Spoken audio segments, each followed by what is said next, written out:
Assalamualaikum warahmatullahi wabarakatuh dan salam sejahtera.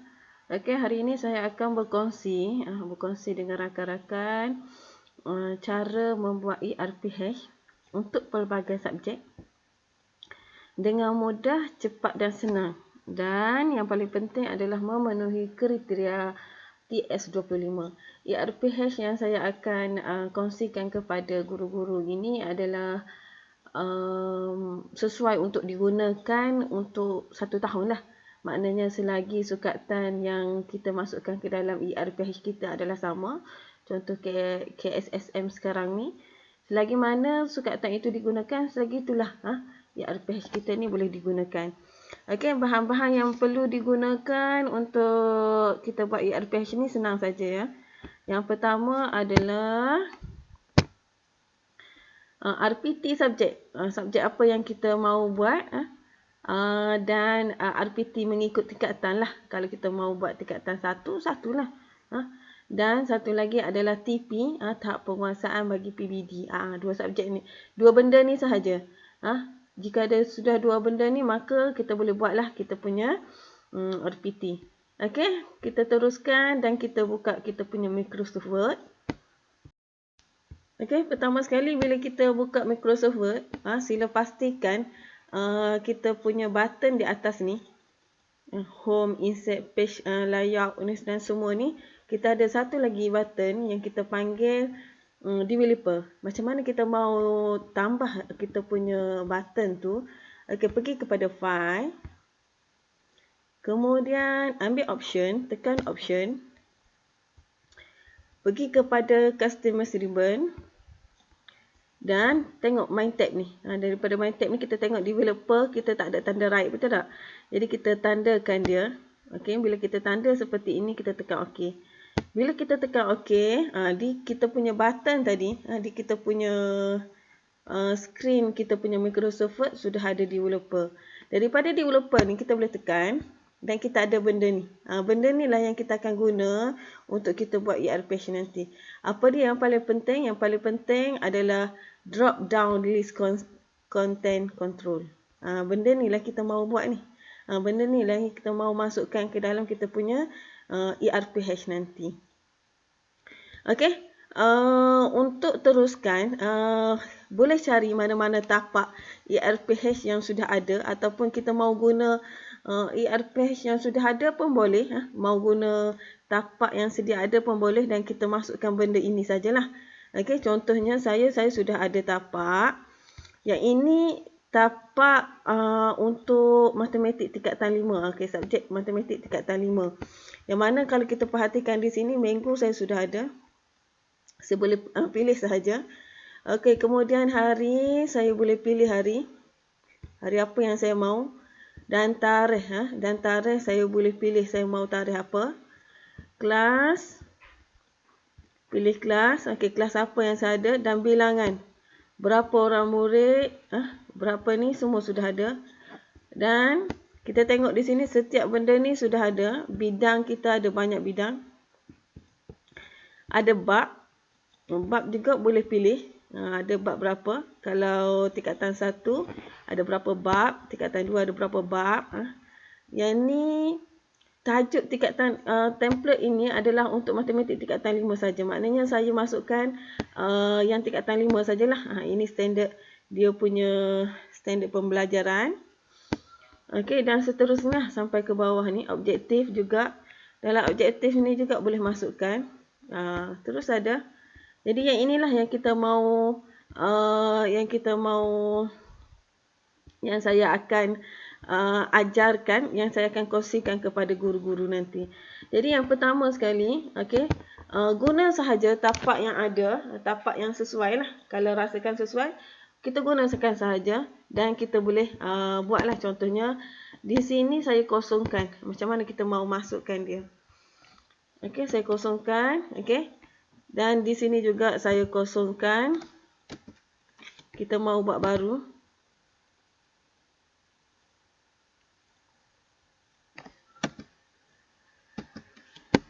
Kita mau buat baru sekarang. Okey, daripada tapak yang sedia ada, saya akan ubah tapak ni daripada matematik tingkatan 5, saya ubah kepada matematik tingkatan 2. Okey, masih lagi tapak yang sama. Tetapi tingkatan yang berlainan lah. Okey, yang pertama saya masukkan minggu. Sama juga, tekan kepada developer. Ambil drop down. Okey, daripada sini dia tulis choose an item, betul tak? Okey, daripada choose an item ni kita tekan properties. Daripada properties ni, okey, yang ini minggu, kita tulis minggu. Okey, minggu, kemudian kita add item.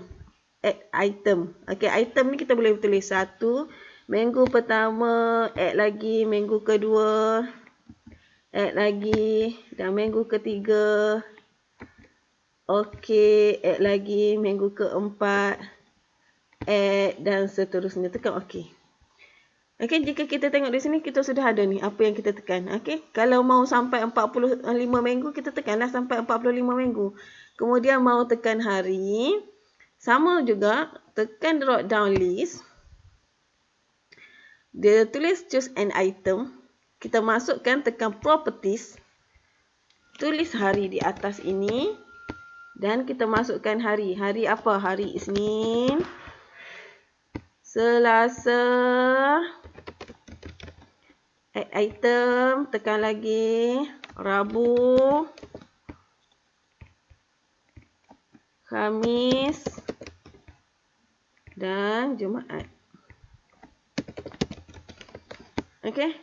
Bila kita masukkan di sini, kita boleh lihat, bila kita tekan button ni, button tanda bawah ni, okay, kita akan dapat. Okey, hari yang dipilih adalah hari Isnin. Okey, sudah dapat. Okey, untuk tarikh, kita boleh masukkan terus tarikh. Tarikh apa yang kita mahu. Tekan date picker. Okey. Okey, dia terus ada di sini, click here to enter the date. Terus masukkan. Kita boleh masukkan tarikh apa yang kita mahu. Okey, untuk kelas sama juga. Choose ni, drop down list. Tekan properties, masukkan kelas. Kelas apa kita? Contohnya 2 wawasan. Kemudian 2 perdana. Bilangan kalau tak nak label pun boleh, tiada masalah. Kalau label kita senanglah, mau nampak.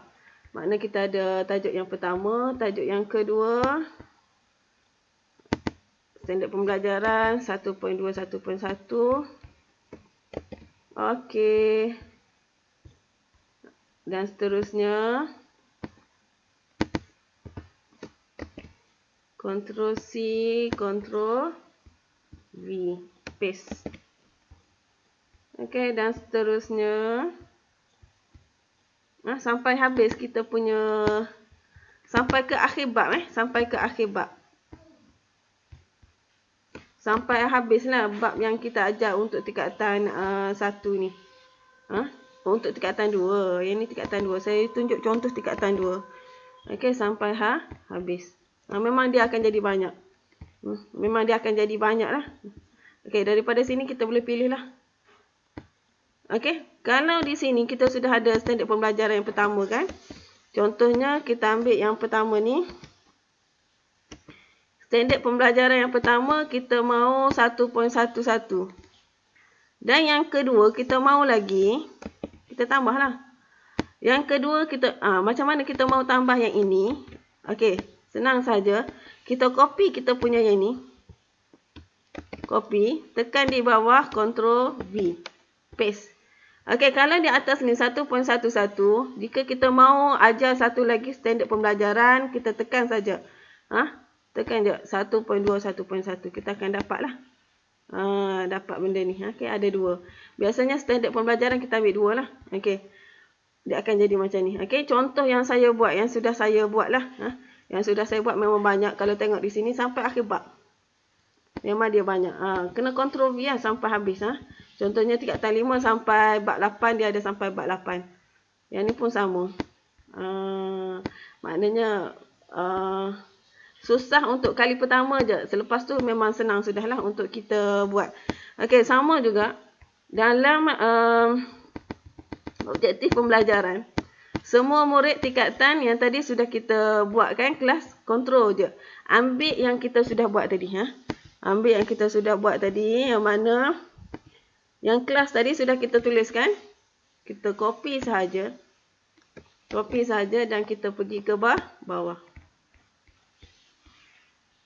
Pergi ke bawah, kita masukkan semua murid kelas apa tadi. Ataupun cikgu-cikgu mau buat yang ni kita tidak mau, bukan tingkatan 5. Kita boleh padam dia. Maknanya kita boleh padam dia.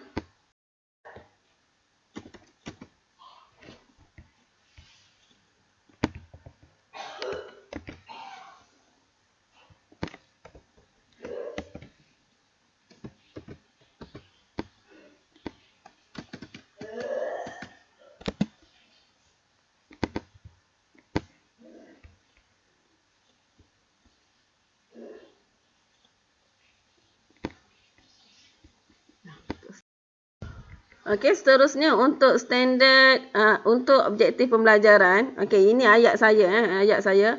Pada akhir pembelajaran semua pelajar, semua murid dua wawasan sudah kita copy kelas tadi.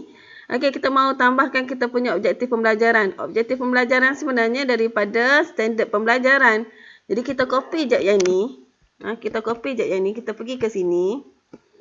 Ctrl V, paste. Tetapi yang kita tidak mahu ni 1.11. Jadi kita pergi ke developer. Tekan yang ini. Dia akan pergi ke properties. Kita boleh edit item. Daripada edit item, kita tekan modify. Kita buang 1.11.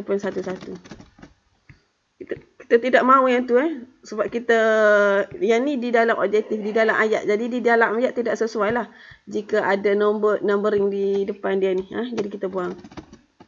Kita buang ayat yang ni. Dan seterusnya lah yang di bawah tu pun kita buang kita punya numbering.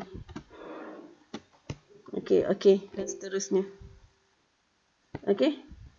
Sama juga yang kedua, choose item. Boleh choose sudah. Sama juga yang di sini kita mesti ada dua objektif kita. Jadi kita masukkan satu lagi. Copy saja yang ini. Yang sudah kita edit tadilah, yang sudah kita buat nombor tadi. Paste di tepi dan. Okey, dapatlah. Kita punya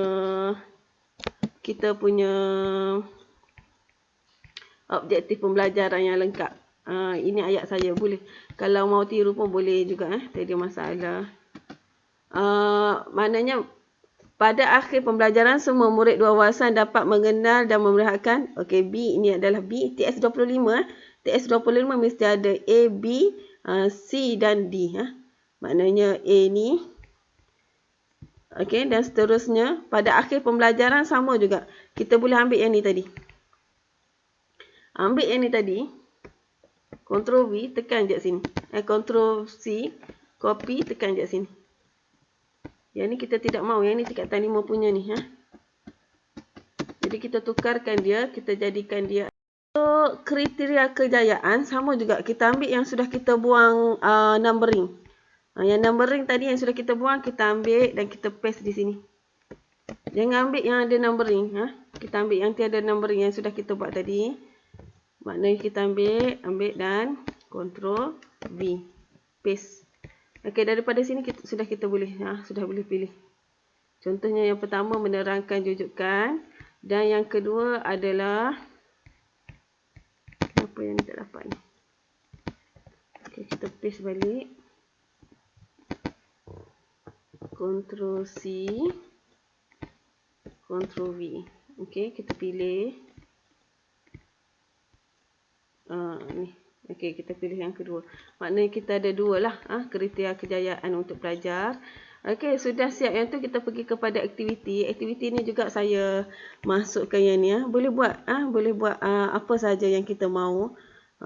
Kalau mau template saya pun boleh juga. Tinggalkan email di saya punya YouTube, saya akan bagilah kepada cikgu-cikgu. Okey, yang ni sudah boleh juga. Masukkan yang ni. Mau tukar ayat pun boleh. Sama juga dalam ni. Perbincangan secara berpasangan ke. Kita pilih sahaja apa yang kita ni. Maknanya di sini, aktiviti apa yang kita guna. Boleh pilih sudah.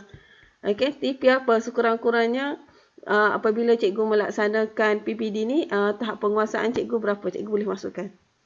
Boleh masukkan. Yang ni lah kegunaan untuk tadi ya, yang saya bagi tahu TP untuk PPD. Kita mau masukkan di sini lah. Okey, dan seterusnya